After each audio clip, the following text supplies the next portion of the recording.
The Trap of Naturalism. Hockney's art first came into public view at the celebrated exhibition Young Contemporaries at the RBA Galleries in London in 1961. There, his work hung beside that of his peers at the Royal College of Art, Ellen Jones, Patrick Caulfield, Derek Bashir, and R.B. Kutaj among them. The show is generally credited as marking the emergence of British pop art, but Hockney, as his longtime dealer, John Casman, once remarked to me, was a pop artist for about 5 minutes, if at all. He has never really belonged to any school or movement. What he had was an ability to make pictures that were fresh, witty, cheeky, was a word Casman used, and full of the mood of the times. His art was based from the beginning on a fundamental technical ability. Hockney was and has always been a remarkable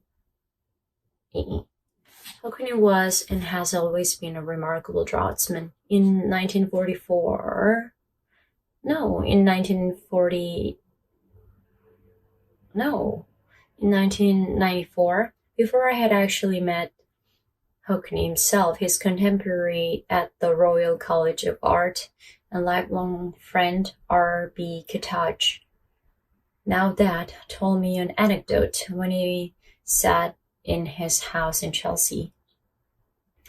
Hockney and I arrived at the Royal College of Art on the same day with about 18 other kids. He made that drawing of a skeleton hanging on the wall over there. I thought it was the most skillful, most beautiful drawing I've ever seen.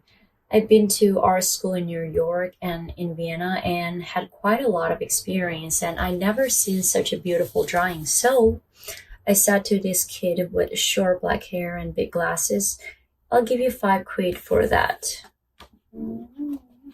And he looked at me and thought I was a rich American. As indeed I was. I had $150 a month to support my little family. Afterwards, I kept on buying live drawings from Hockney. What do you depict? That was one of the big questions when I was young, when I began at the Royal College of Art. I'd previously been working in hospitals for 2 years doing national service as a pacifist. And I was very keen to get back to art school, but at first I didn't know what to do, so just for something to draw, I spent about 3 weeks making 2 or 3 very careful drawings of a skeleton.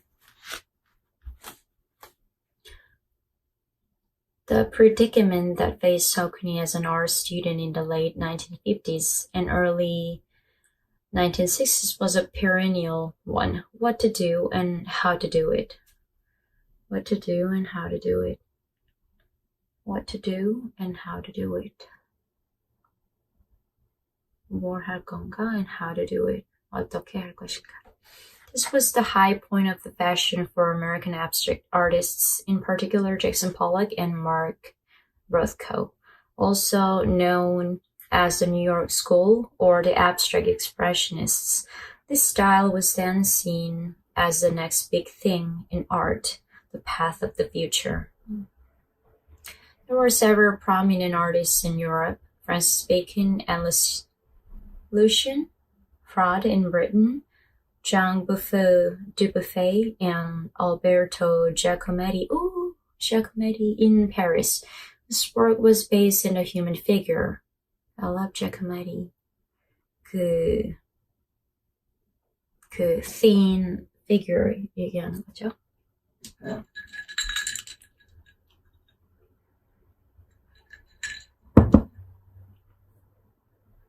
This work was based in the human figure. 그렇지? 그거 얘기하는 거지. But they seem slightly out of date, throwbacks to an earlier era.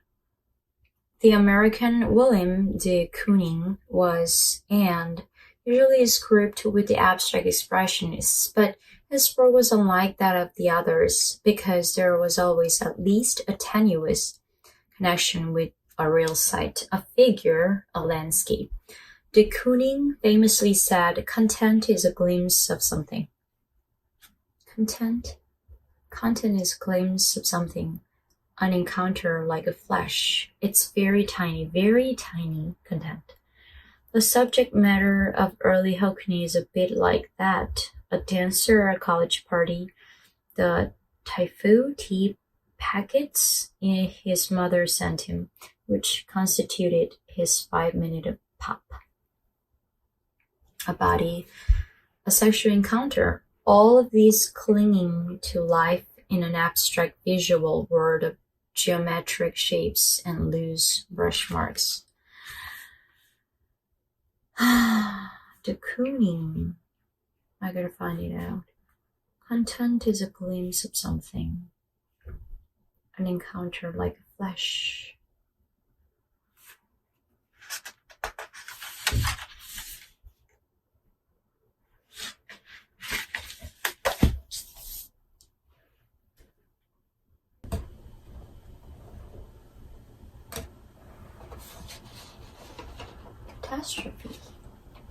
Catastrophe. Having been trained at Bradford School of Art rather academically, which I'm now rather glad I wanted to go against that. I was always aware that academic painting, then the kind of portraits at the Royal Academy, for instance, wasn't very interesting really. Most of the lively students at the time were very influenced by abstract expressionism.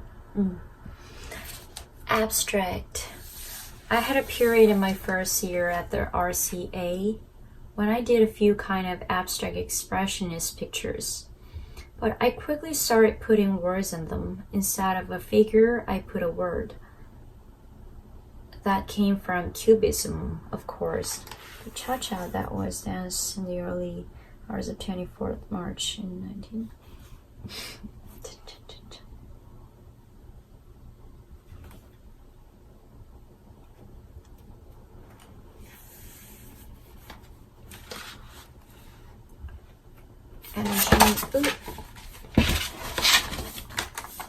MG means Martin Gifford.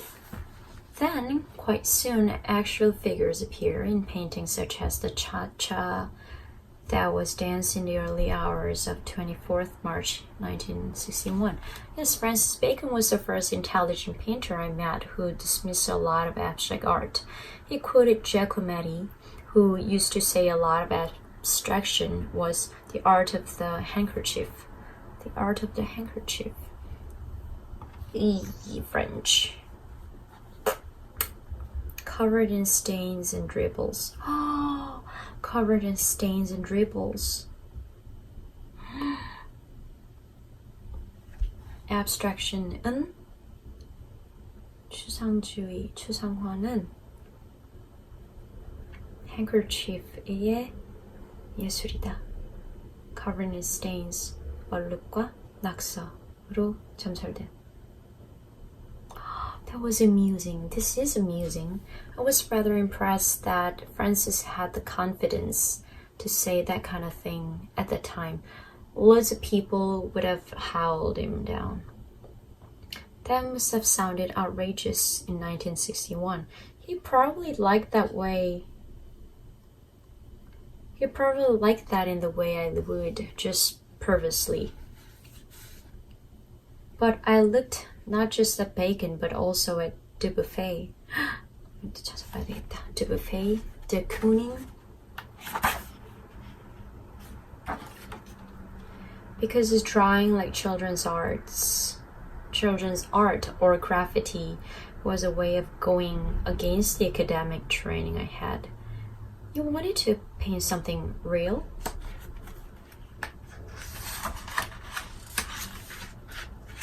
I always agree with Bacon about abstraction. I used to think, how do you push this? I can't go anywhere. Even Pollock's painting is a dead end. Really? Pollock's painting is a dead end? The American critic Clement Greenberg, who was very influential, announced, "It's impossible today to paint a face," but de Kooning's answer, "That's right, and it's impossible not to," always seemed to me to be wiser. I thought, I thought if what Greenberg was saying was true, Greenberg, the American critic Clement Greenberg, I thought if what Greenberg was saying was true, all the images of the visible world would be photographed. That can't be right. It can't be like that. That would be too boring. There must be something wrong with these arguments. But de Kooning's answer, that's right, and it's impossible not to, always seemed to me to be wiser, because, no, I thought if what Greenberg was saying was true,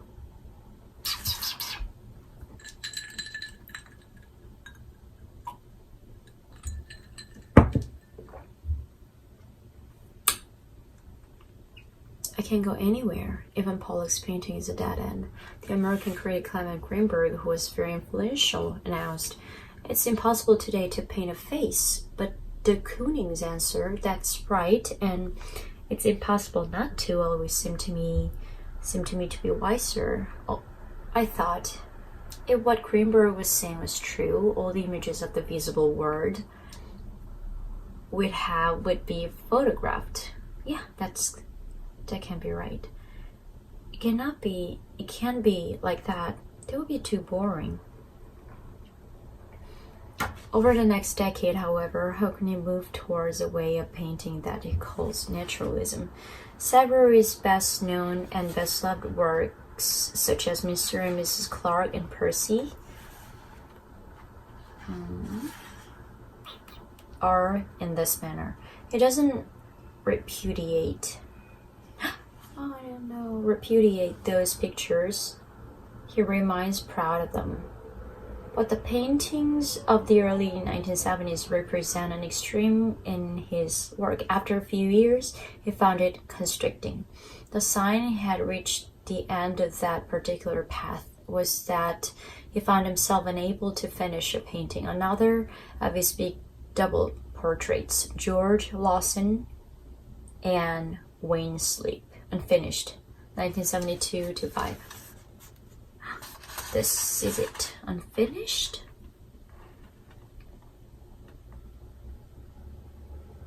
He also made photographs and drawings for another marvelous pictures, My Parents and Myself, which he eventually abandoned. From that time on, his work has been concerned with finding ways of depicting the world that escaped the trap of naturalism. That's why the title of this chapter is The Trap of Naturalism.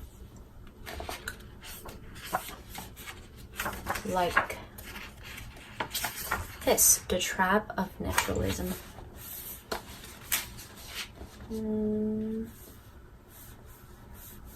Another way of putting this would be to say that he has searched for ways of depicting the world that are different from the way a camera lens sees it.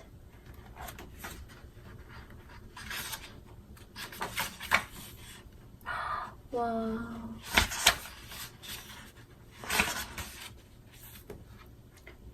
Most people feel that the world looks like the photograph. I've always assumed that the photograph is nearly right, but that little bit by which it misses makes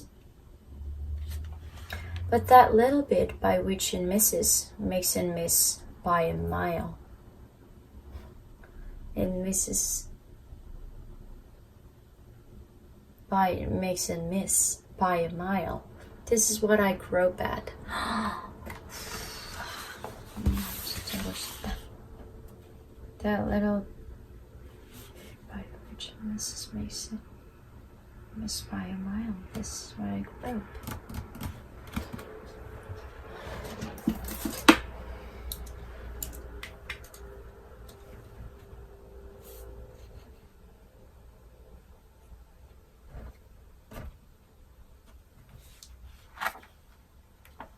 Giacometti.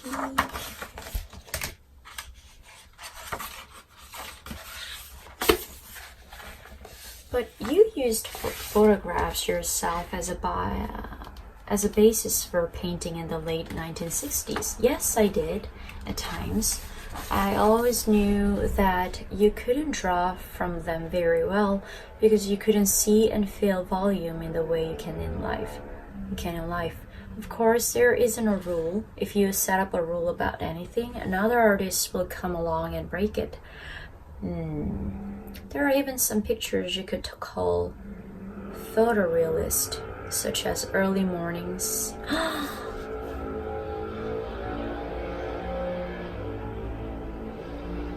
Wow. There are, but I didn't want to be stuck in the position I got into. I went to live in Paris to break it, and when I was living there in the early 70s, I felt very dead-ended. I've given up some paintings, abandoned them. Actually, I was just drawing at that point. There was something wrong with what I was doing. I've called it obsessive naturalism, but then I didn't know what it was. Photography was causing it. I started to take photographs at that point. I wanted to get out. I found that was a trap and said so. I wanted to stop it. The trap of naturalism. He wanted to escape from it. I found that was a trap. The photographs. Right. You've been preoccupied with a sort of struggle with photography since the mid-70s, haven't you? You use it in a judo-like way against the self. I suppose I'm interested in images, and photography is how most people see the world, right? Even its colors, although photography can do colors very well. So I've observed photography for a long time and participated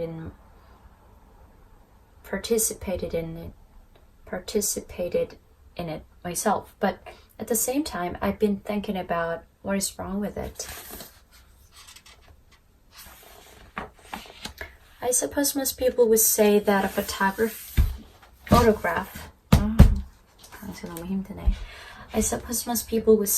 photograph is just a record of what things look like, but you don't agree. I love Ernst Gombrich's The Story of Art. Oh, I have it there. I read it years ago. Recently, I read his newer book, A Little History of the World, and like that too. But his phrase, the conquest of reality, which is a chapter heading in The Story of Art, was slightly naive. That's insinuating that the European painters conquer the way we look at the world, and that's all there is to it. But I think it's precisely the way we look at the world that's the problem. I believe photography and the camera have deeply affected us, but I think photography has also done us damage. What do you mean? It's made us all see in a rather boring similar way. In 2002, I went to see Matisse Picasso at Tate Modern with Lucien Freud, Frank Orbach, and John Golding, the curator, at 8 o'clock one morning, just us, and it was stunning, a terrific show. When we came out, I noticed there were 4 big photographs hanging on the wall, recent acquisitions by the Tate. Lucien and Frank just walked past them. I walked up to them because they don't read across the room that well, looked at them, and I thought Picasso and Matisse made the world look incredibly exciting. Photography makes it look very, very dull. Yet now we're moving back to all the stuff that modernism moved away from. We live in an age when vast numbers of images are made that do not claim to be art. They claim something much more dubious. They claim to be reality. But why don't photographs represent truth? We think that the photograph is the ultimate reality, but it isn't, because the camera is geometrically. Right. This is true. 그렇지.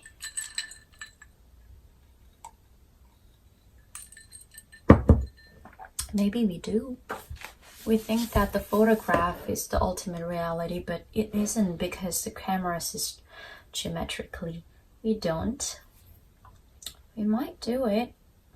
We see partly geometrically, but also psychologically, right? That's true. If I glance at the picture of Brahms on the wall over there, the moment I do, he becomes larger than the door, right? So measuring the world in a geometrical way is not that true.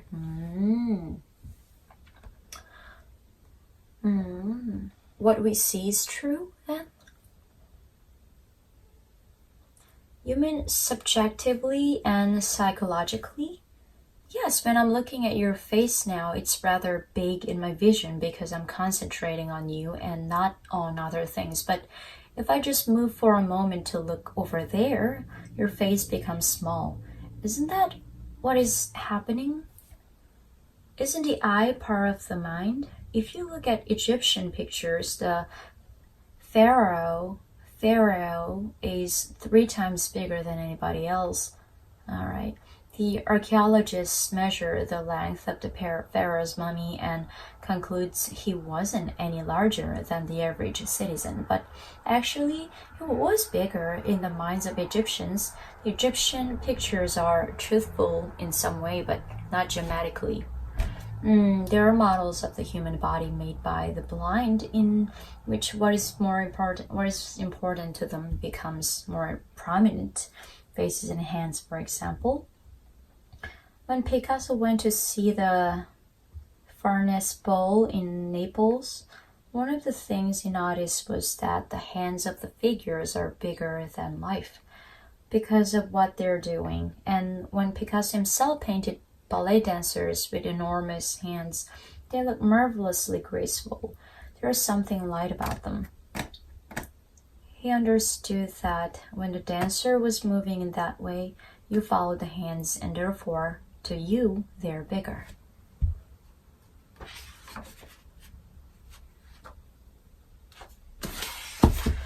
The trap of naturalism.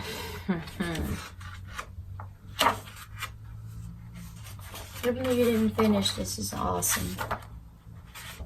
Even though you didn't like it, it's awesome. I like it.